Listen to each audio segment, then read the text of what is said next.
You're watching E.T.N, where we don't do news, we just talk entertainment. Share and subscribe.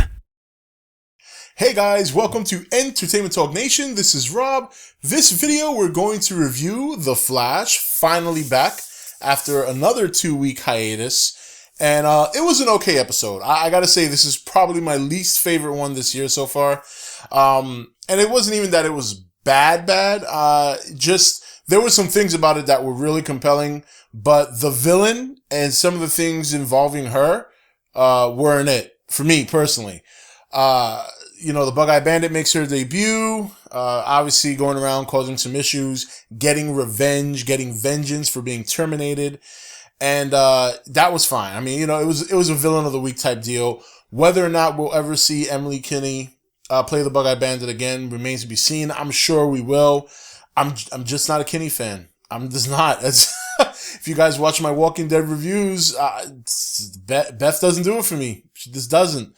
So it's no different here. And I'm not going to sit here and say, well, she's on The Flash now, so she's great. No.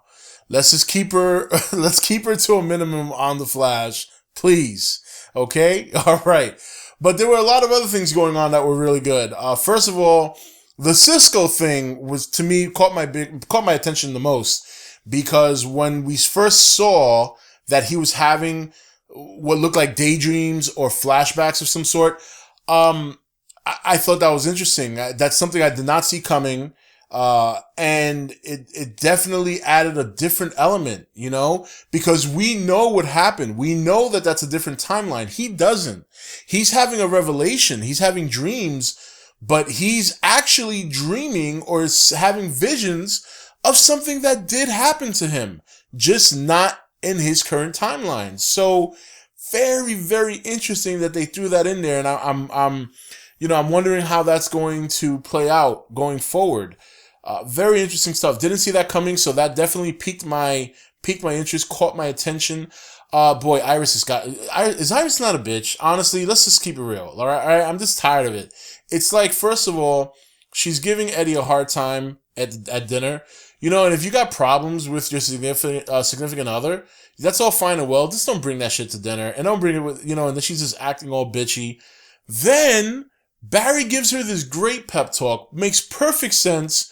All right, fine, he's lying, but he's looking out for Eddie, and you think he gets through to Iris, and here she goes, shows up at his job, admits that Barry made sense and brought up some relevant stuff, and she's still giving the guy a hard time. I mean, really? Really? Can we just, she has completely just turned me off, this character, because you look back a couple of weeks ago and she's choach blocking Barry when he's trying to date. Then, it's like she doesn't want him, but no one else can have him. Now she's giving Eddie a hard time. It's like, really, man, just get over yourself. I know there's Iris fans out there, and that's all fine and well. She's just not doing it for me.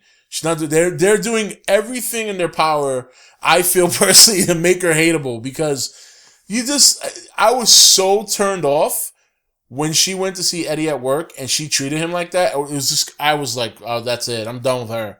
You know what I mean? So we'll see how that plays out. And the thing of it is you kind of get that feeling now that it's going to cause a ripple between Barry and Eddie, because quite honestly, she made it sound like she told him she spoke to Barry, and he might be thinking in his mind, well, if Barry would have said something good, or if Barry would have, tried to help me, why would Iris still be pissed? So, you kind of look at it from that perspective, and it might cause an issue. Meanwhile, Iris, she's just,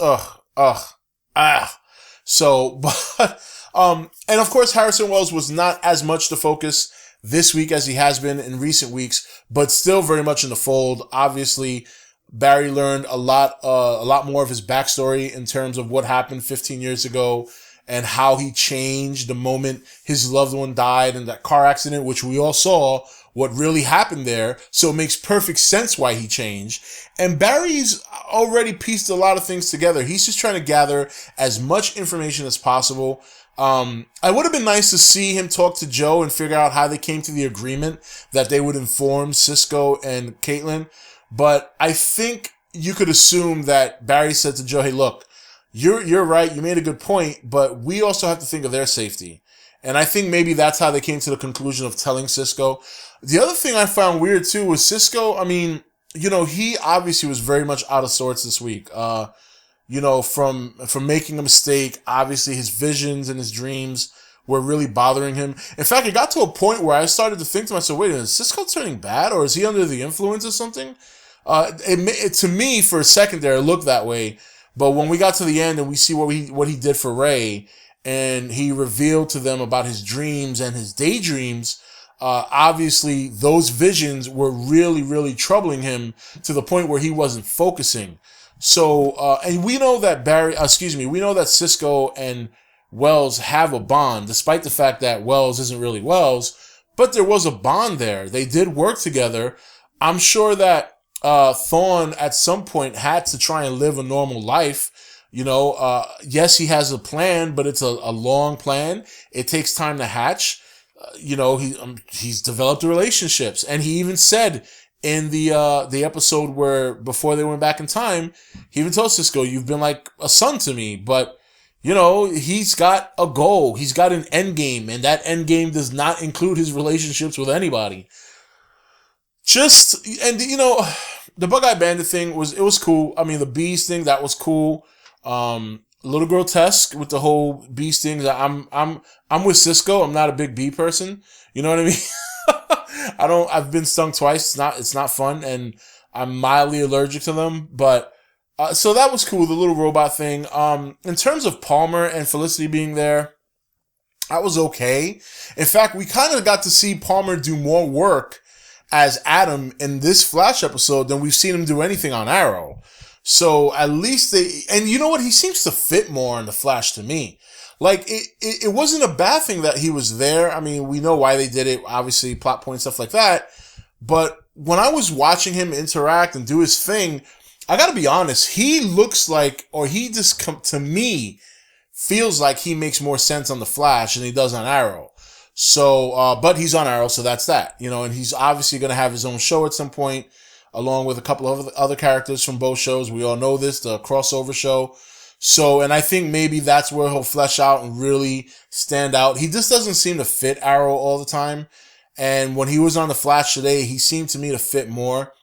And it's always cool seeing Felicity go there, because, Felicity and Barry are pretty close. They have a history.